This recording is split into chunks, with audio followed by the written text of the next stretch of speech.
All right, guys, the time in this episode has come where we're going to look at the man, the legend, Viggo Mortensen, give him a lot of love and look at his own, well, not just him as Aragorn, but other things that are really cool about him in his own personal life. So anyway, the first one on the list is the fact that he is an artist, a poet, and a musician.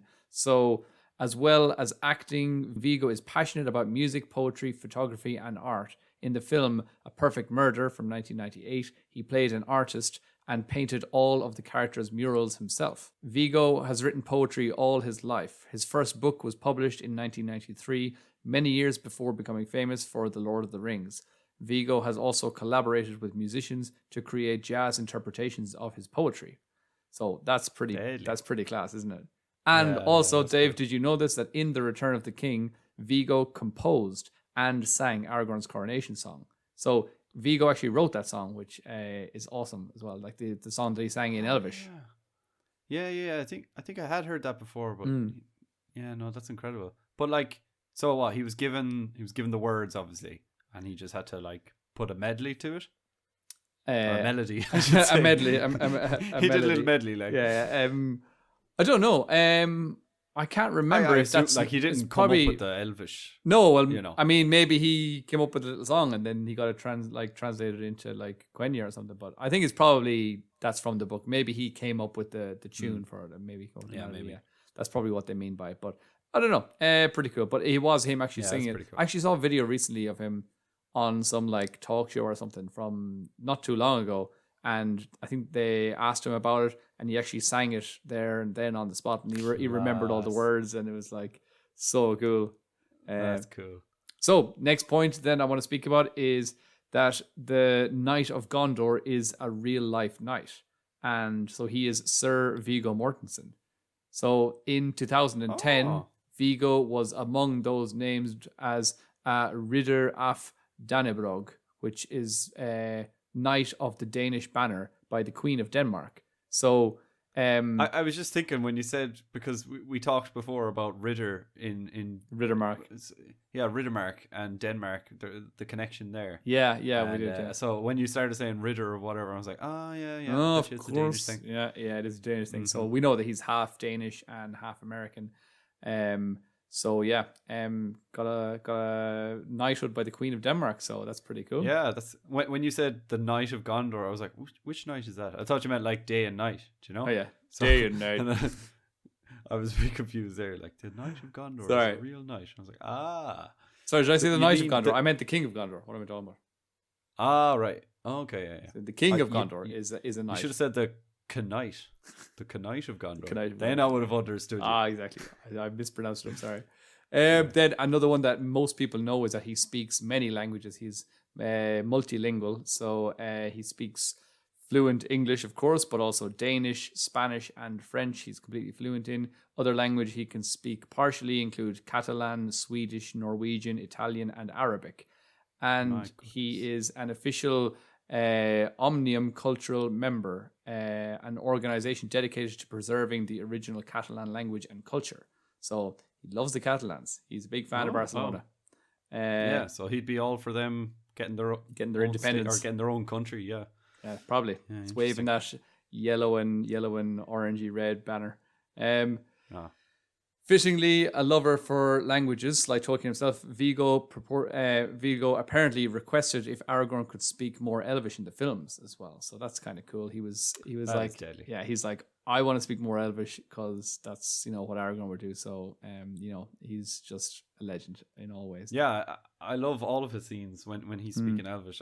I don't know, there's just something about it. It just seems way more natural, and there's so many things about him in the movies that people say like, oh, when Aragorn came in, he couldn't speak Elvish, but we taught him a little bit, and then he threw himself into it. And he wanted to do that. The same with like, I'm going to get onto one of the points now about being like a swordsman, and they were like, oh, he's like the greatest ever, and all that kind of stuff. It's just, it seems like everyone who he works with is just blown away by the amount of dedication he has and his ability and his capacity to learn and to do things really, really well. So he's just one of those guys as well that's just extremely talented. Whatever he puts his hand to, he'll be the best. He sure will. The next point was that he got injured a lot playing Aragorn, and So we all have seen that funny image of him with his big chipped tooth. So he did that while filming the Battle of Helm's Deep, and we know we've spoken about this before, but Viggo actually wanted to finish the scene, but Peter Jackson sent him to the dentist, where I believe he flew off, got it glued on, and didn't even He was back in like an hour or two. Yeah, remember we spoke about this before in the Helm's Deep scene in the Helm's Deep episode where he didn't want to mess up the makeup that was already on his face, so he didn't even clean his face, and he went to the dentist. And he had blood all over his costume for as well. continuity. He didn't want to change it. Yeah. So he rocked up at the dentist like covered in blood and like muddy hair and sweat, and he's like, "Leave me, leave me be." His next injury, of course, is one of the most famous ones when he broke 2 toes when kicking a steel orc helmet. And we don't need to say too much more about that. We all know about that.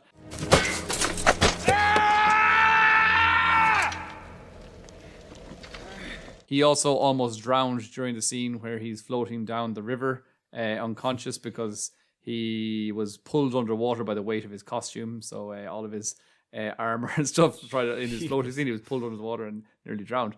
And then we also know that we've also spoken about this, that he once had his face badly bruised and he had to be shot from only one side in the Mines of Moria, but that was due to a surfing accident on his day off, which was nothing to do with his filming. But so that was kind of cool. Which was a common activity shared by all the Fellowship members. Yeah, they'd all go out not surfing. shooting scenes.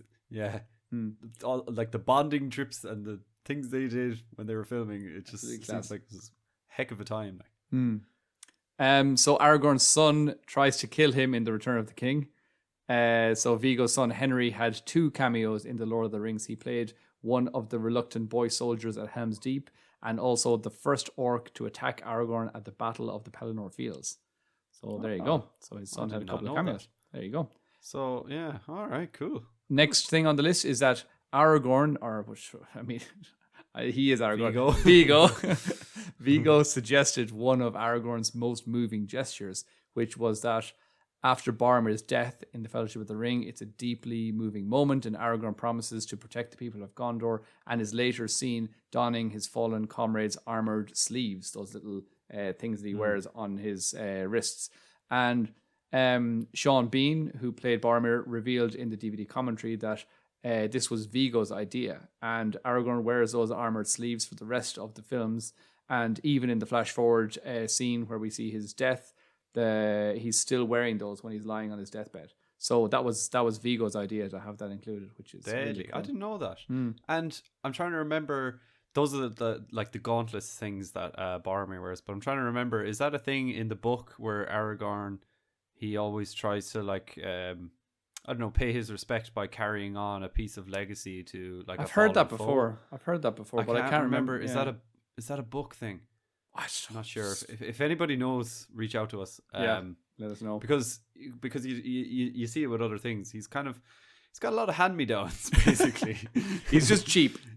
Yeah, he's cheap. He's like, oh, Boromir's dead less than 2 minutes. I'm going to steal his gauntlets. He's like, oh, there's some nice boots you got there, Boromir. I'm going to get a little upgrade. Got nice leather in Gondor. Eyeing up Legolas's, his brooch. And he's like, hey, Legolas, you're going to die anytime soon. Yeah. What age do elves usually die at? I'm surprised he doesn't wear loads of orc shit. Yeah. The next cool, interesting fact about Viggo is that he was almost arrested by the police in New Zealand. So there was one part where concerned members of the public called the Wellington police to report a man haphazardly waving a sword as he walked down the street. This was Viggo leaving a stunt sequence rehearsal and going over imaginary fights in his mind. The actor later said in an interview for Wired, "It seems that my walking down the road waving a sword about, thrusting and parrying in encounters with invisible orc and Uruk-hai opponents generated some concern in the community." So I think that's absolutely hilarious as well. That's hilarious. I've never heard that before. Yeah, me neither. That was a good one. That's actually really funny. I can just picture it too, like a child, same. when they're playing with a stick. Yeah, but it's a grown man with a sword. Yeah.